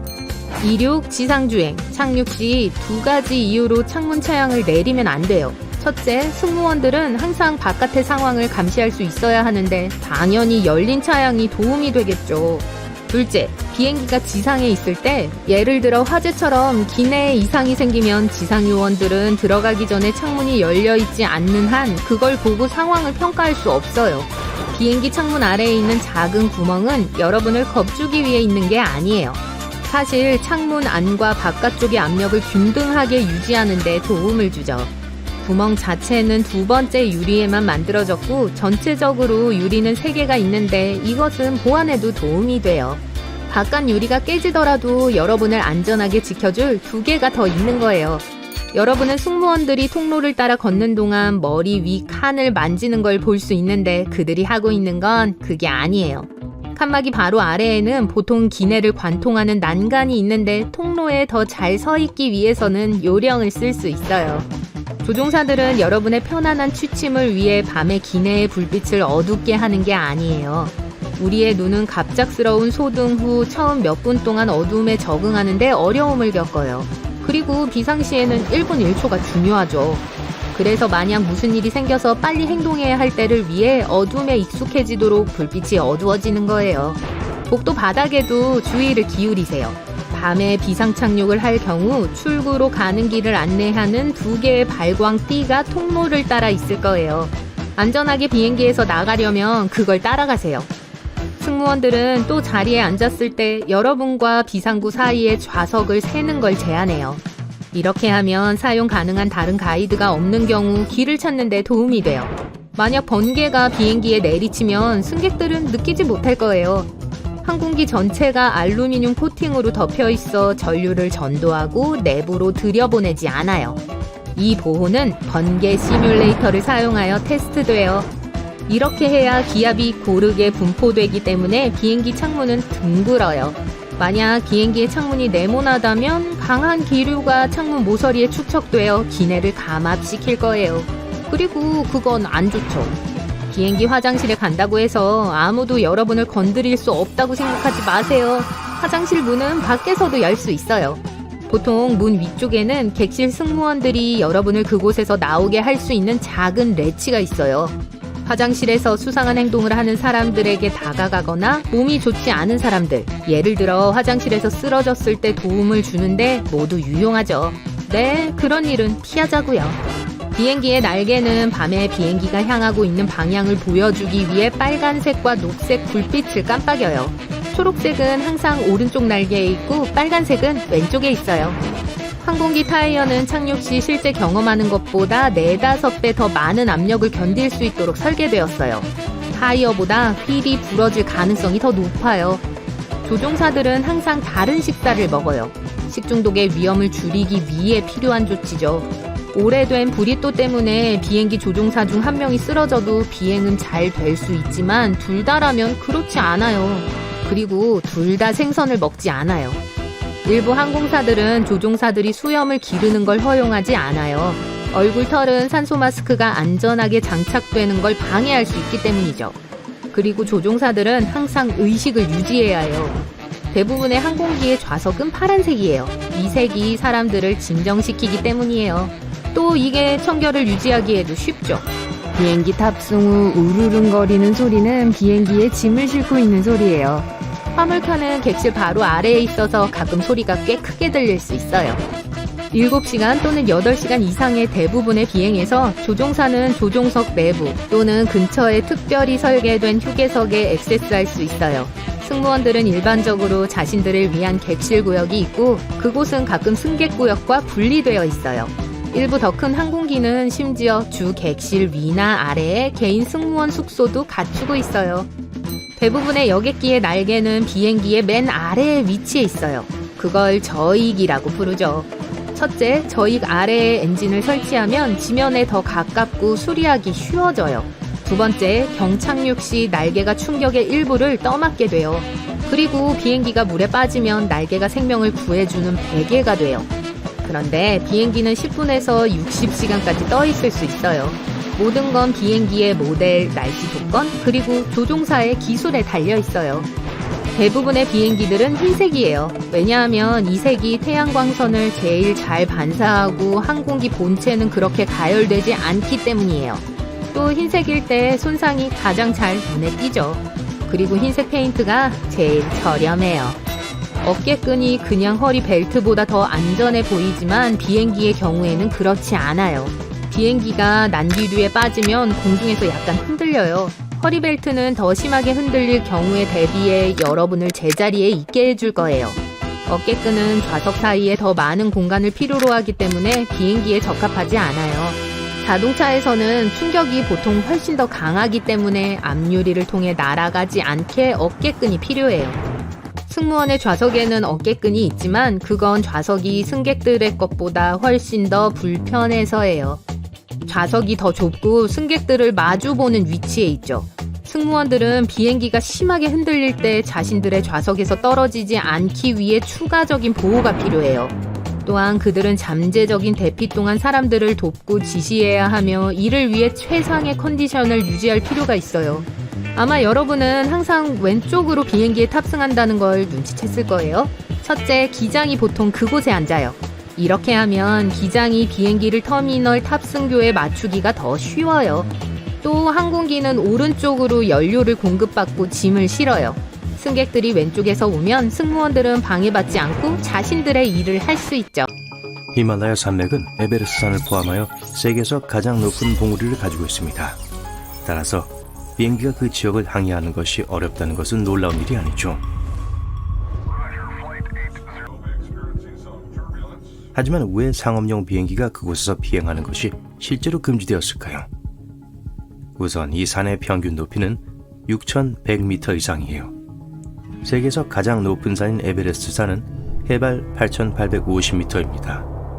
이 지역은 거칠고 눈으로 덮여있고 평평한 지대가 거의 없어요. 갑작스러운 객실 내 감압이 발생할 경우 평지가 없기 때문에 비상 착륙을 하는 것은 정말 어려울 거예요. 더군다나 이런 고도에서의 낮은 산소 농도는 난기류가 심할 가능성이 높다는 것을 의미해요. 승객들에게 정말 불쾌할 뿐만 아니라 무작위적인 공기 이동과 높은 풍속은 비행기를 조종하는 것이 정말 어려워진다는 것을 의미합니다. 이 지역은 또한 인구가 매우 적습니다. 그래서 레이더 시스템이 그리 많지 않아요. 레이더는 항공 안전에 매우 중요합니다. 레이더가 없으면 조종사들은 비행 조건을 파악하기 위해 지상과 통신할 수 없을 거예요. 또한 그곳은 너무 추워서 제트 연료가 완전히 얼 수도 있습니다. 물론 비행기에 사용되는 연료는 보통 영하 45도가 되어야 했지만 에베레스트 상공에서는 가능할 수도 있어요. 가장 낮은 온도는 2004년 12월에 기록됐는데요. 그때 온도계는 무려 영하 42도를 가리켰어요. 따라서 조종사들이 특히 상업용 비행에서 그러한 위험을 감수하고 싶어 하지 않는 것은 당연합니다. 히말라야에 위치한 몇 안 되는 공항 중에는 세계에서 가장 착륙하기 어려운 공항이 있습니다. 지구상에서 오직 8명의 조종사만이 그곳에 착륙할 자격을 갖고 있어요. 그곳은 동부 히말라야 육지로 둘러싸인 나라인 부탄에 위치한 파로 국제공항입니다. 첫째로 그곳에 착륙하는 것은 매우 위험합니다. 왜냐하면 말 그대로 세계에서 가장 높은 산봉우리를 통과하기 때문이죠. 그 8명의 조종사들이 강풍 고려해야 하는 것은 말할 것도 없어요. 이러한 어려움에도 불구하고 그들은 매년 3만 명 이상의 사람들을 안전하게 착륙시킬 수 있습니다. 더 나아가서 조종사를 안내할 수 있는 레이더가 없어요. 그래서 항공기를 완전히 수동 모드로 조종해야 합니다. 조종사는 활주로에 접근할 때 특정 시각적 랜드마크 체크포인트를 기반으로 움직임을 추적해야 해요. 게다가 비행은 낮 시간 동안 시야가 확보될 때만 허용됩니다. 조종사들은 또한 산비탈의 전신주와 지붕도 조심해야 해요. 종종 45도 각도로 산봉우리들 사이를 통과한 직후에 활주로로 빠르게 하강해야 한다는 의미입니다. 바로 국제공항까지 2개의 항공사만 운행하는 게 이해가 돼요. 상업용 한국 조종사 외에도 6,100m 상공에서 대부분의 경력을 보는 특수훈련을 받은 헬리콥터 구조조종사들이 있습니다. 대부분 그만큼 경험이 많은 등반가들과 함께 일을 하는데 그들은 쿰부빙하를 건너면서 훈련을 합니다. 그곳은 지구에서 가장 위험한 구역으로 불립니다. 6층 건물만큼 높은 얼음 기둥으로 이루어진 에베레스트 서쪽에 이 거대한 빙하는 끝이 보이지 않는 얼음 구멍으로 가득 차 있어요. 등반가의 경험 정도에 따라 빙하의 한쪽 끝에서 다른 쪽 끝까지 가는데 4시간에서 12시간이 걸립니다. 이곳이 말 그대로 얼음과 눈으로 둘러싸여 있기 때문에 꽤 평화로울 거라고 생각할지도 몰라요. 하지만 이 지역 전문가들은 그렇지 않다고 합니다. 한 에베레스트 전문가는 소음이 제일 힘든 부분이라고 했어요. 산은 끔찍한 삐걱거리는 소리를 내고 때로는 한숨 소리까지 냅니다. 마치 사람들에게 위험한 환경에 대해 경고하면서 말을 하는 것처럼 느껴져요. 에베레스트 산은 세계에서 유일한 비행금지 구역이 아닙니다. 놀랍게도 디즈니 파크도 이 독점 클럽의 일부예요. 그래서 비행기 창문으로 밖을 내다봤을 때 상공에서 동화 속 성의 아름다움을 볼 수 없을 거예요. 최근 몇 년 사이 디즈니 공원을 포함한 많은 유명 관광 명소들은 방문객들의 안전을 최대한 보장하기 위한 보안 조치를 강화했습니다. 그래서 캘리포니아의 디즈니랜드나 플로리다의 월트 디즈니 월드에서 914m 이내를 비행하는 것은 허용되지 않아요. 처음에는 일시적인 금지였지만 이 규칙은 2003년에 영구적이 되었습니다. 페루 안데스 산맥에 위치한 마추픽추와 같이 역사적으로 중요하기 때문에 비행기가 상공을 날지 않는 곳도 있습니다. 또한 이 지역에서만 독점적으로 자라는 많은 수의 희귀 야생 생물종과 식물들이 있어요. 가능한 한 최대로 보호받는 것이 중요해요. 비행기가 그 지역을 비행하지 않는 것과 무슨 상관이 있을까요? 첫째, 비행 금지는 그 지역의 해로운 화학물질 양을 감소시킵니다. 둘째, 만약 비행기가 이 장소에 비상 착륙을 해야 한다면 건물과 야생동물에 돌이킬 수 없는 피해를 입힐 거예요. 놀랍게도 아테네에 있는 그리스 파르테논 상공을 날 수는 있지만 한 가지 조건이 있습니다. 1500m 이상 위로 접근할 수 없어요. 그래서 역사적인 건물은 주변에 지정된 구역이 있기 때문에 비상 착륙으로부터 조금 더 보호를 받습니다. 또한 비행기에서 타지마할도 볼 수 없을 거예요. 세계에서 가장 중요하고 오래되고 아름다운 건축물 중 하나이기 때문에 추가 보안 기능도 필요해요.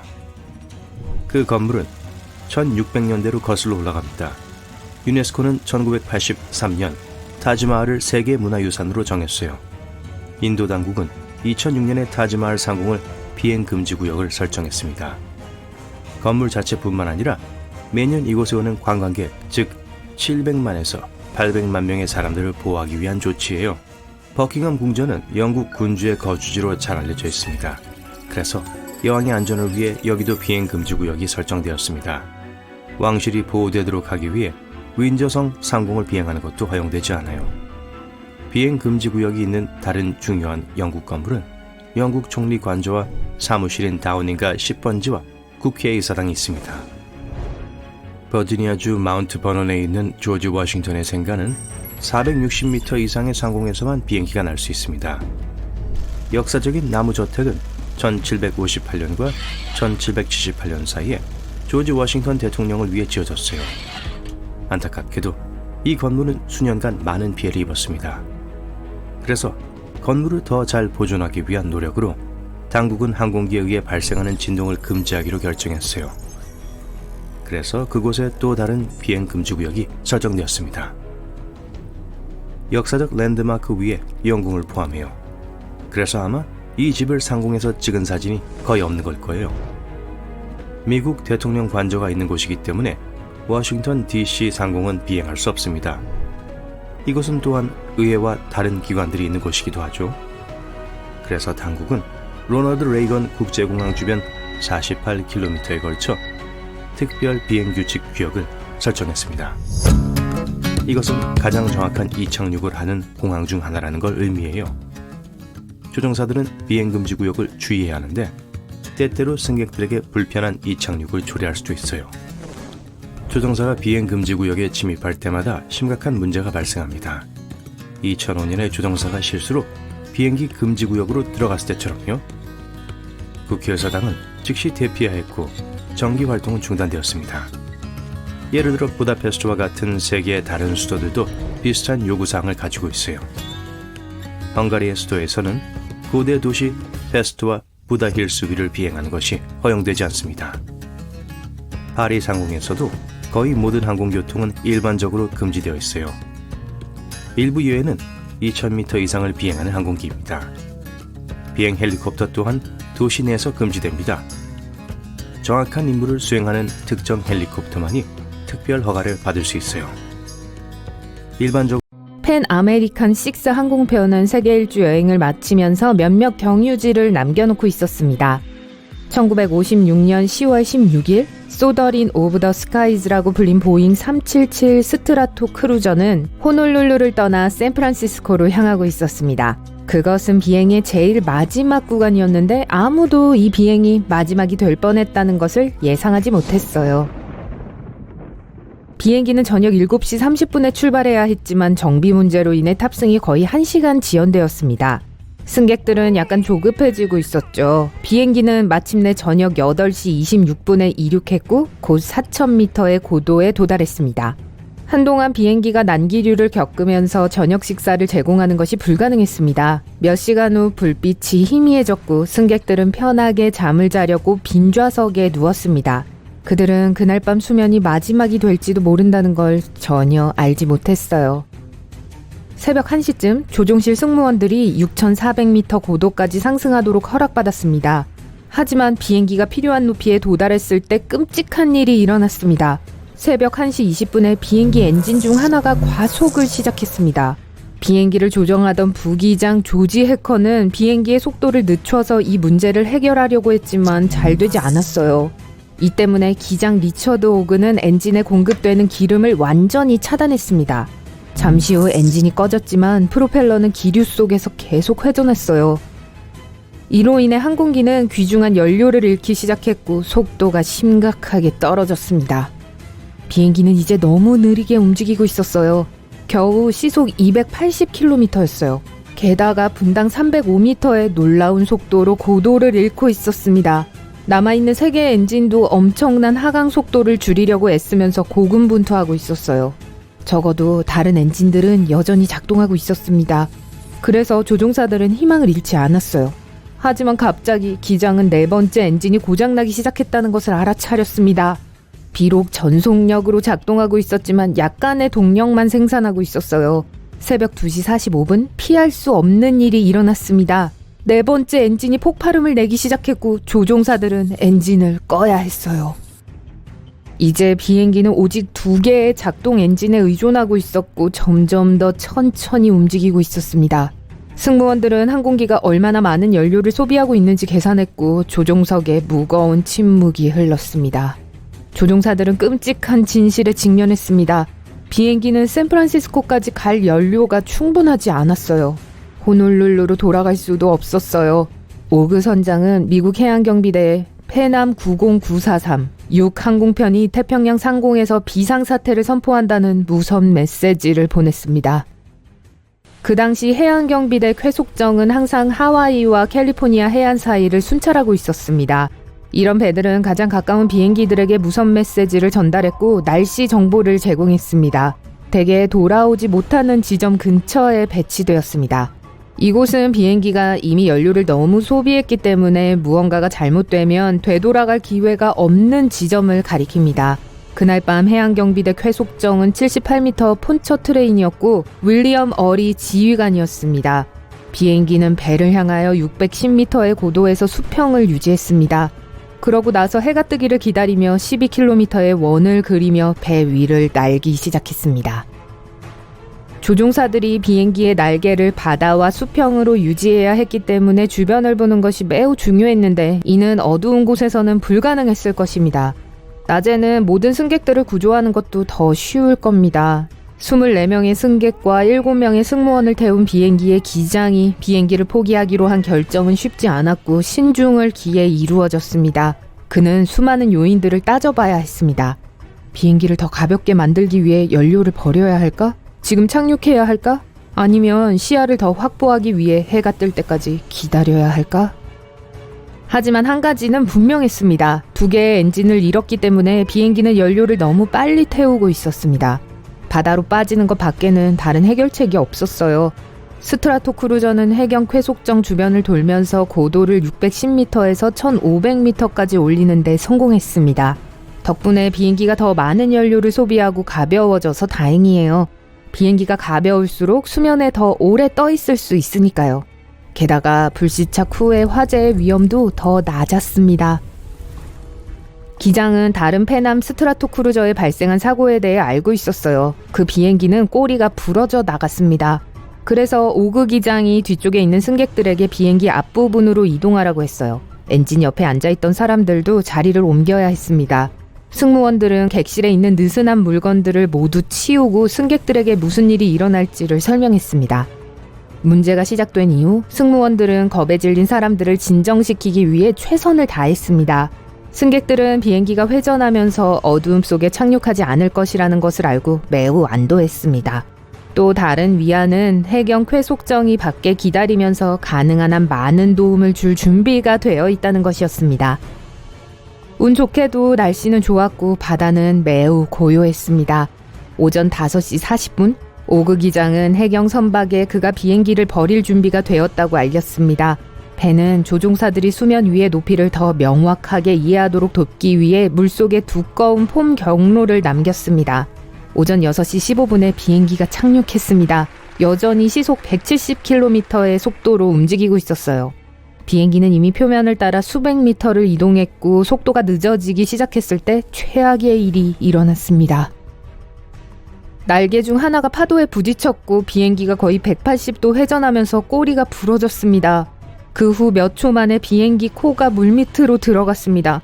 비행기에 탑승했던 사람 중 한 명이 나중에 말하기를 그 무시무시한 순간에 보이는 것은 물뿐이었다고 했습니다. 사방이 물로 둘러싸인 것 같았어요. 하지만 1분도 되지 않아서 물이 빠지기 시작했어요. 비행기 앞쪽이 다시 물 위로 떠올랐어요. 폰처 트레인에 탄 사람들은 눈앞에서 펼쳐지는 재난을 멍하니 바라보고 있었습니다. 그들은 엄청난 충격을 받았습니다. 아무도 그런 추락사고에서 살아남을 수 없을 거라고 생각했죠. 하지만 그들의 예상은 완전히 빗나갔어요. 비행기에 탑승한 31명의 사람들은 모두 살아 있었어요. 더 놀라운 것은 단지 몇 명만 가벼운 부상을 입었다는 것입니다. 폰처 트레인에 탑승한 사람들이 승객과 승무원들이 살아남았다는 것을 깨닫자 여러 척의 구조선들이 잔해 쪽으로 돌진했습니다. 한편 기장과 대피를 돕도록 배정된 승객들은 재빨리 구명보트 3대를 배치했습니다. 하지만 사람들이 구명보트 하나에 올라타기 시작했을 때 보트가 제대로 부풀지 않았다는 것이 밝혀졌어요. 배가 가라앉기 시작했어요. 다행히 구조선이 제 시간에 도착했습니다. 사람들은 망가진 구명보트에서 쾌속정으로 즉시 이동했습니다. 오전 6시 35분 마지막 잔해가 파도 속에 사라졌습니다. 그즈음 이미 모든 사람들이 해경선에 안전하게 타고 있었어요. 그들은 장교 숙소에 머물렀고 며칠 후 샌프란시스코에 도착했습니다. 팬 아메리카 6편 추락사고는 여객기가 바다에 추락했지만 모든 승객이 안전하게 구조된 최초의 사고였습니다. 그리고 아슬아슬했던 순간들이 모두 카메라에 담겼습니다. 비행기 옆에서 떠다니는 구명보트들, 생존자들이 구조보트로 평생 동안 하나의 미스테리를 풀려고 노력했을 때의 느낌을 아시나요? 모르신다고요? 앤더슨 형사는 알아요. 경찰로 일하는 거의 30년 동안 그는 많은 수수께끼를 풀었고 수백 명의 강도들을 잡았고 수천 명의 생명을 구하는 걸 도왔어요. 그의 기록에는 성공적으로 해결된 사건들이 아주 많아요. 25살 때 그는 1년에 한 번 성형수술로 자신의 얼굴을 바꿔온 도둑을 잡았어요. 앤더슨이 30살이었을 때 전 세계의 감옥에서 죄수들이 탈옥하기 시작했어요. 형사는 이 사건을 성공적으로 해결했어요. 38세의 나이에 그는 화산의 입구에서 금지된 단체의 비밀 기반을 발견했어요. 50대가 되었을 때 그는 이 세상에서 설명할 수 없는 거의 모든 것들을 설명할 수 있었어요. 하지만 그가 해결하지 못한 것들도 있었죠. 이것들은 50년대에 있던 2개의 미스테리예요. 비행기 실종 사건이죠. 지금까지 앤더슨은 이 퍼즐의 세부 사항을 훑어봤어요. 불행하게도 이 이야기가 시작되었을 때 그는 너무 어렸어요. 그가 가진 거라곤 추측과 메모뿐이었어요. 하지만 오늘 갑자기 생각이 떠올랐어요. 수년 만에 처음으로 마침내 이 미스테리를 풀 수 있다고 느꼈어요. 하지만 그렇게 하기 위해선 그는 다시 이 이야기에 몰입해야 했죠. 그래서 옷장을 열어 이 사건들에 대한 상세한 기사가 실린 오래된 잡지 2권을 꺼냈어요. 첫 번째는 1955년 여름 7월 1일에 일어났어요. 페남 914편은 61명을 태우고 뉴욕 공항에서 막 출발하려 했어요.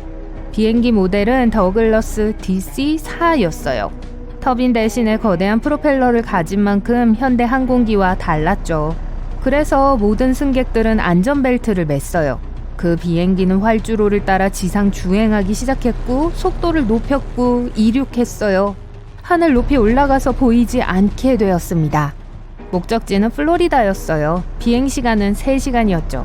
파견 근무원들이 레이더로 비행기를 감시하고 있었는데 갑자기 팬암 914가 사라졌어요. 교환원은 파일럿에게 연락하려고 했지만 응답이 없었어요. 뉴욕은 이걸 플로리다에 보고했어요. 그들도 비행기가 보이지 않는다고 했어요.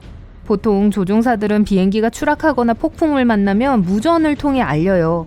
하지만 이번에는 아무것도 없었어요. 연락을 닿게 하려고 했던 여러 번의 시도가 실패한 후 대규모의 수색대가 배치됐습니다. 비행기가 대서양 상공을 비행할 때 통신이 두절됐어요. 따라서 항공사는 비행기가 물에 추락했다는 걸 인정해야만 했어요. 하지만 이 견해에는 증거가 없었어요. 비행기가 그쪽으로 떨어지면 구조대원들은 떠다니는 잔해들을 발견해요. 객실이나 짐의 일부는 항상 수면 위로 올라오고요. 반면 이번에는 구조대원들이 아무것도 발견하지 못했습니다. 비행기는 조난 신호를 보내지 않았고 추락의 흔적도 남기지 않았어요. 그냥 흔적도 없이 사라진 것 같았어요. 사람들은 이 재앙에 대해 37년 동안 잊고 있었어요. 그리고 이상한 일이 일어났어요. 1992년 베네수엘라 카라카스 공항. 관제탑은 접근하는 미확인 항공기에 대한 신호를 받았어요. 원래 거기 쓰면 안 되는 거라서 이상했죠. 그 시간에는 예정된 비행편이 없었거든요. 비행기가 착륙하고 있었어요. 관리원과 나머지 공항 직원들은 무언가가 이상하다는 걸 알았습니다. 그 비행기는 터빈 대신에 거대한 프로펠러가 달려 있어 낡아 보였어요. 착륙 후 조종사는 공항에 연락했어요. 여기가 어디죠? 관리원은 그에게 신분을 밝히라고 요청했어요. 몇 초 후 대답이 돌아왔습니다. 우리는 4명의 승무원과 57명의 승객을 태운 뉴욕에서 플로리다로 출발한 패남 914 편입니다. 관리원은 이제 뭘 해야 할지 알 수가 없었습니다. 그와 공항 직원들은 자신들이 어떤 종류의 비행기를 보고 있는지 이해했어요. 이 비행기는 37년 후에 목적지로부터 거의 1995km 떨어진 곳에서 뭘 하고 있는 거였을까요? 몇 초 후 놀란 관리원이 마이크를 켜고 말했어요. 지금은 1992년 9월 9일입니다. 아세요? 긴 침묵이 뒤따랐습니다. 그러더니 조종사가 당황해서 대답했어요. 안 돼, 치미. 여기가 어디야? 안 돼요. 가까이 오지 마세요. 지금 가자. 공항 직원은 유리창을 통해 조종사가 공포에 질려 손을 흔드는 걸 보았어요. 그리고 나서 그는 엔진에 시동을 걸고 활주로로 비행기를 향하게 했어요. 패남 914는 속도를 높이고 이륙했어요. 관리원은 그를 막으려고 했지만 조종사는 응답하지 않았어요. 비행기는 하늘로 사라졌고 그날 이후로 아무도 그것에 대해 듣지 못했어요. 앤더슨 형사는 기사를 다 읽었습니다. 그는 얼굴을 찌푸리며 창밖을 내다봤어요. 빗방울이 유리를 때리고 있었어요. 바깥의 폭풍은 그 순간 그의 마음속에서 일어나고 있는 일을 완벽하게 묘사했어요.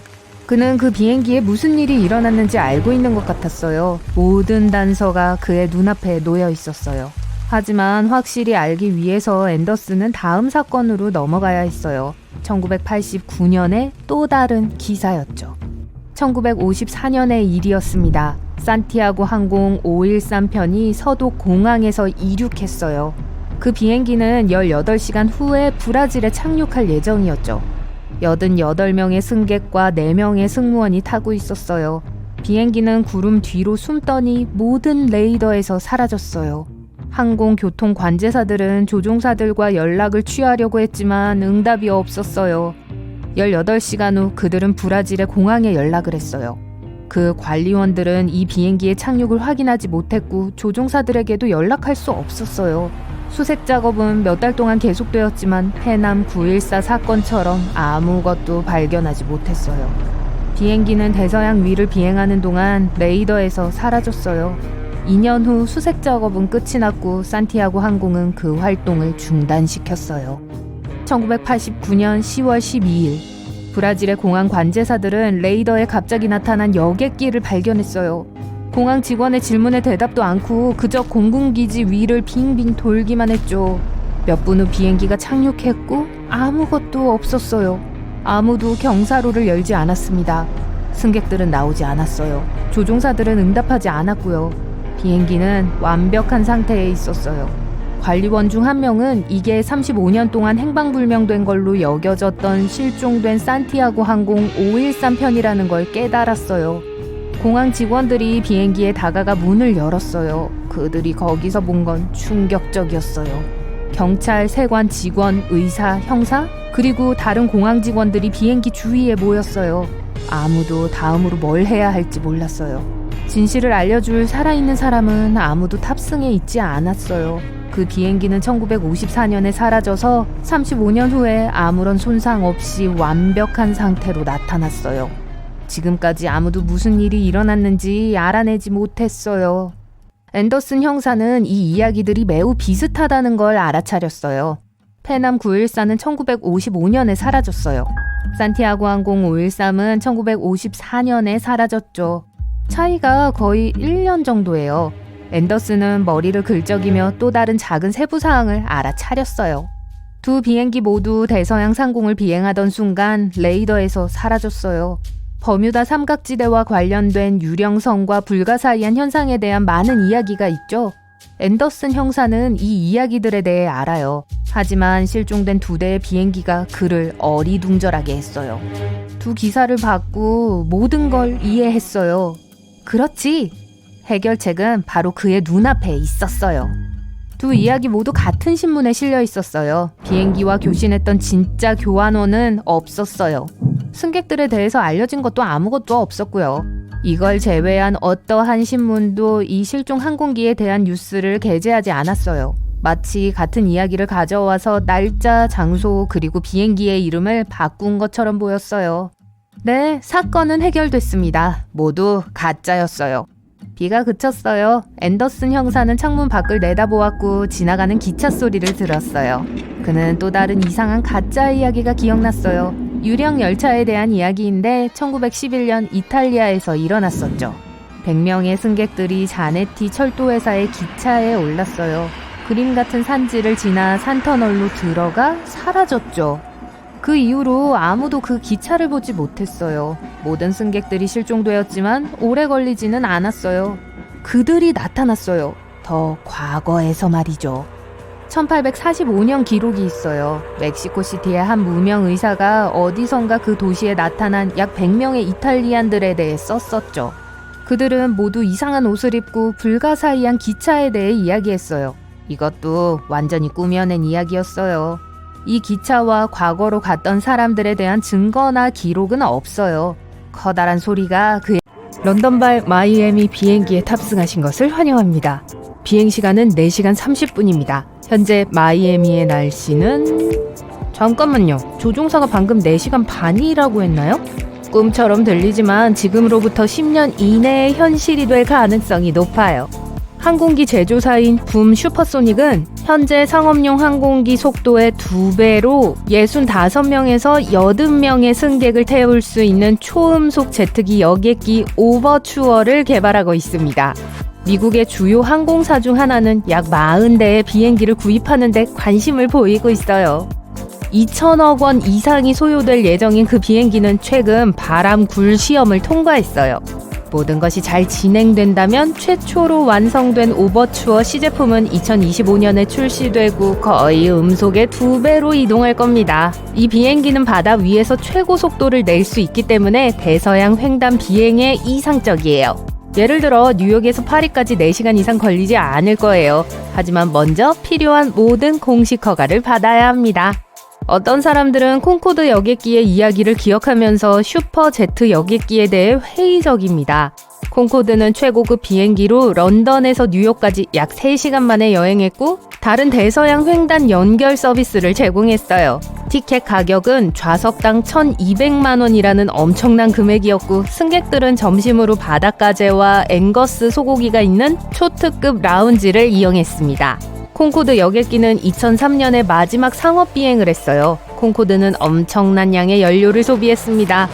게다가 공항 근처 주민들이 소음에 대해 많은 불평을 했어요. 오버추어는 더 연료 효율적이고 더 가볍고 공기역학적으로 만들기 위한 더 나은 소프트웨어를 갖출 거예요. 하지만 그 소음은 여전히 문제가 될 수 있습니다.